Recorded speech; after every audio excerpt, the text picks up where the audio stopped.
How to create a GoGift account step by step. First of all, open your favorite web browser and go to gogift.com.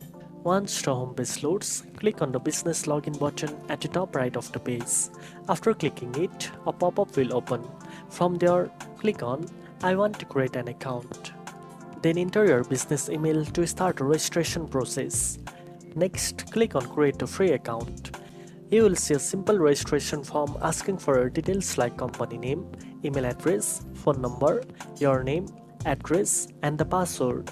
Make sure to use a valid email since it will be needed for account verification and future communication.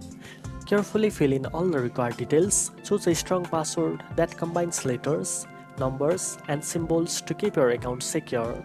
After filling out the form, review the terms and conditions or privacy policy if needed. Then click on the Create Free Account button to submit your information. You will see a verification email at the address you provided.